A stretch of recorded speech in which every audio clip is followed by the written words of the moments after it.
Living in a multicultural society is like navigating a maze of cultural nuances and expectations. Sometimes, cultural clashes are inevitable. However, Latin American women's strength and flexibility help them to adapt a world of multiple cultures. They retain their roots while also embracing the values and norms of Canadian society, forging a new identity that celebrates both. Follow us in this episode to understand the experience of living as an immigrant in a multicultural society.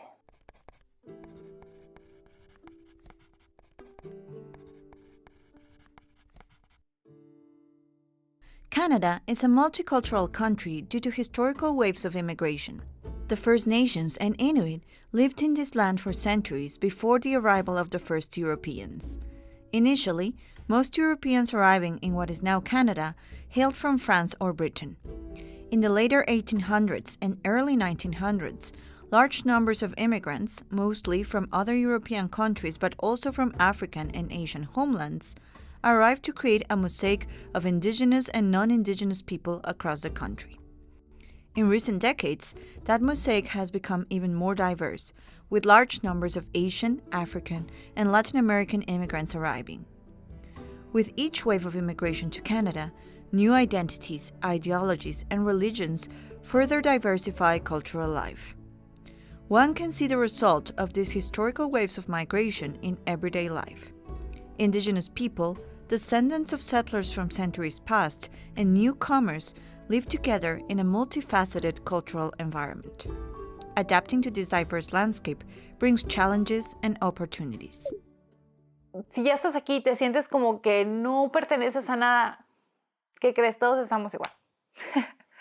Entonces, pues como te digo, siento que últimamente como que ya digo, yo le voy a perder el miedo a pues solamente preguntar si alguien quiere pasar tiempo con nosotros, conmigo y con mi familia, porque sabes que todos estamos igual. Y muchas personas vivimos esta misma circunstancia y eso es lo que nos identifica porque este es un país de inmigrantes.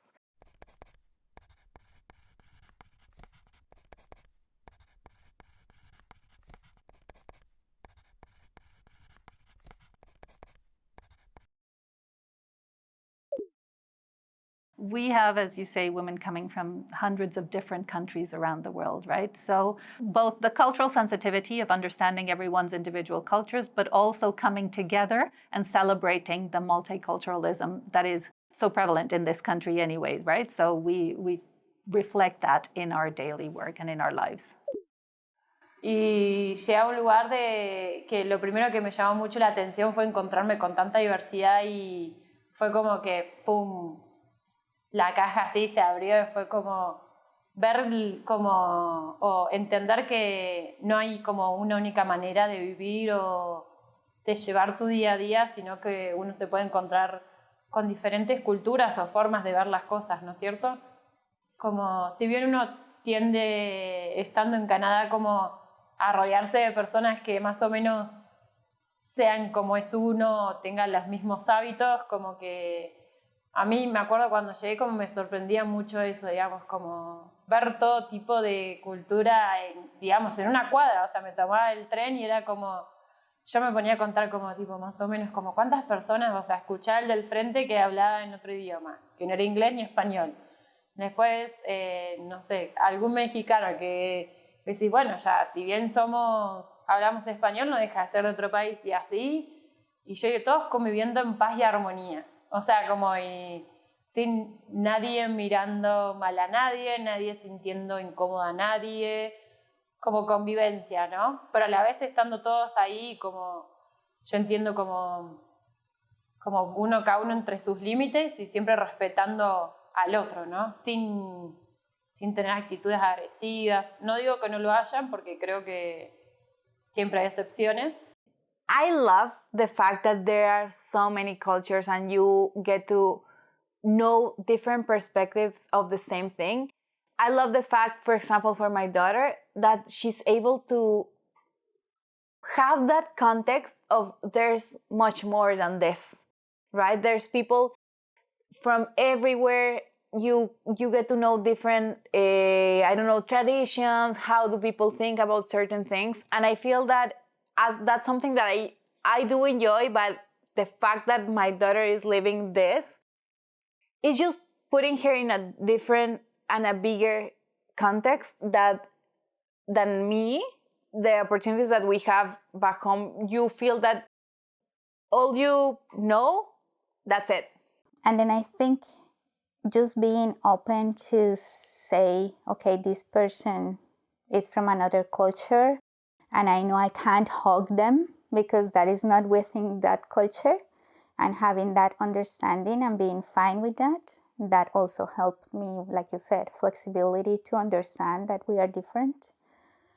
But that I learned here, because although we had a lot of diversity of color, let's say in Colombia, we don't have diversity with cultural within the country.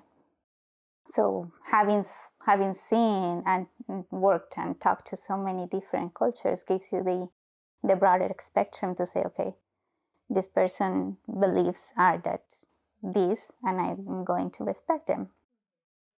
It has also been really interesting how this multiculturality can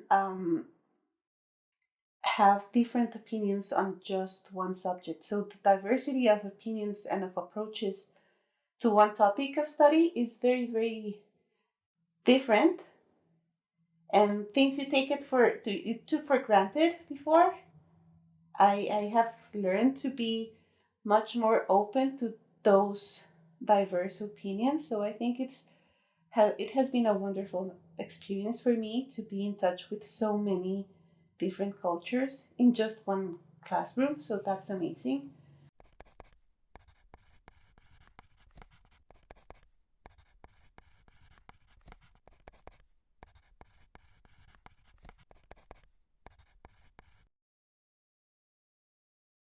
For immigrant women, the profound loss of identity as a newcomer can be unsettling. Lack of confidence and fear become limiting factors in many aspects of life. It takes a lot of inner work to regain confidence, to speak up, and to feel like the same person you always were in the past. It's a reinvention of self based on the person you were before and the experiences you're accumulating as an immigrant. Well, there is a big feeling of loss of identity when you move into the country. And yes, you've heard women say that, right? So I was someone back home and here I'm nobody. And the reality is that is a feeling. That's what you feel, right? You feel like, who knows me? Who do I know? Where am I? You lose sort of like that sense of, where do I fit in this society, right? Because that's what happens when you come into a country. When you're in your country, you've grown in a certain environment, you have a certain network, you've gone to a certain school, you've gone to a certain university, if you've had the opportunity to do that, and that gives you your place in society, right? And that's your identity. When you come to a new country, that identity is lost. And that has a huge toll on people, right? Because regaining that sense of identity, of who I am, how do I contribute, what is my role in this context, in this new societal context, is one of the most challenging things that people don't realize they're struggling with, right? And a lot of the journey and the things that we do are to regain that identity. And it takes a very long time to finally realize what your new place in this social context is, right? So yes, I think you've nailed absolutely what the biggest challenge is for immigrants in any country, is understanding who you are now in this new context. Querer seguir haciendo lo mismo o de pronto cambiar. Y si cambias, cómo direccionarte, saber cómo, bueno, ¿para qué soy buena? ¿Para qué puedo hacer aquí? Y me ha pasado, ha sido un choque bastante fuerte. Y pues estando aquí, muchos de los roles los tienes que hacer tú, o sea, siento que estando en nuestros países, te digo, tenemos mucha ayuda en muchos aspectos y te sientes más cómodo, sabes a dónde recurrir, te mueves con más facilidad de un lado a otro. Aquí, o sea, tienes que gastar más tiempo en aprender algo y luego hacerlo. Y pues sí, es pesado. It was not easy. To be honest, I cry and maybe ask so many questions about why I'm here, what are you doing here, and But I believe that up to now I'm still in that process of learning and maybe to understand how is to work here and the environment here, how they work, what's maybe the culture here in the organization. So when you know who you are and you are that version that you want to be, that is what brings me happiness. So again, within my heart, not because a place.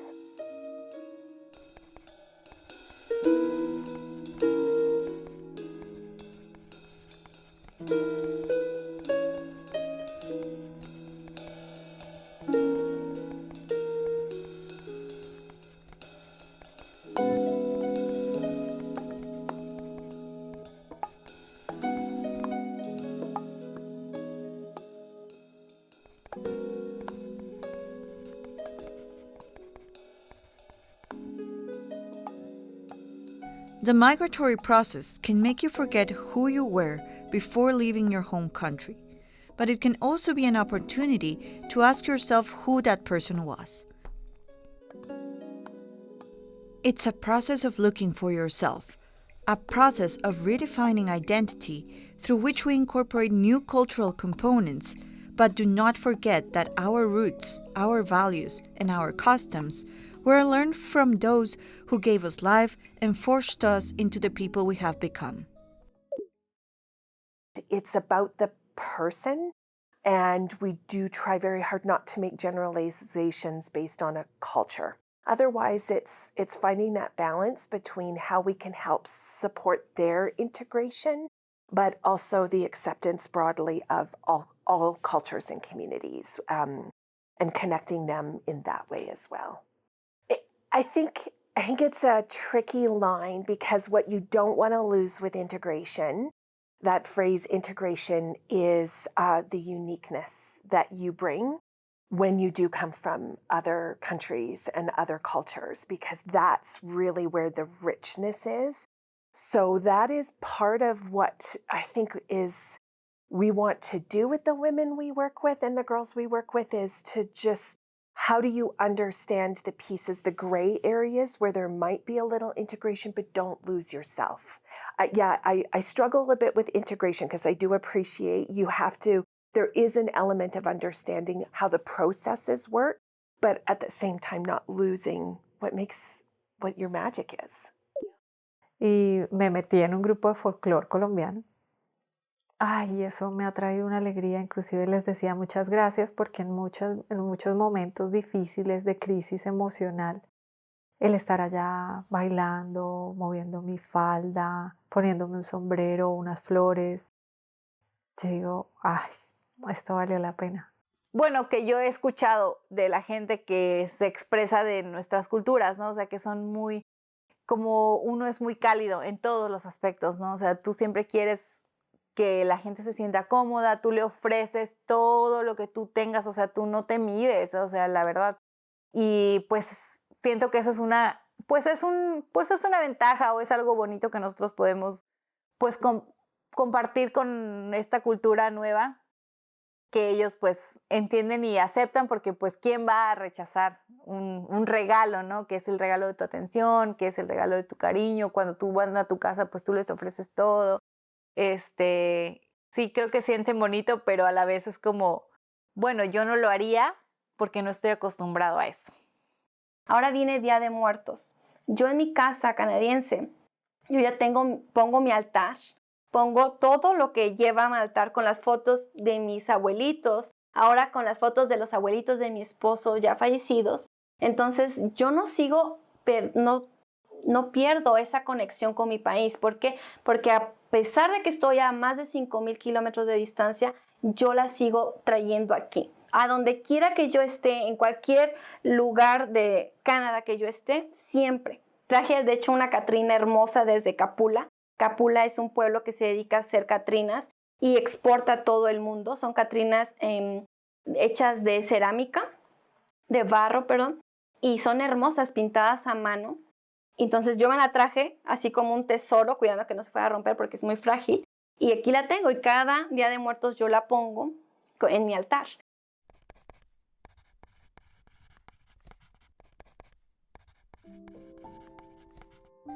Shaping hybrid identities.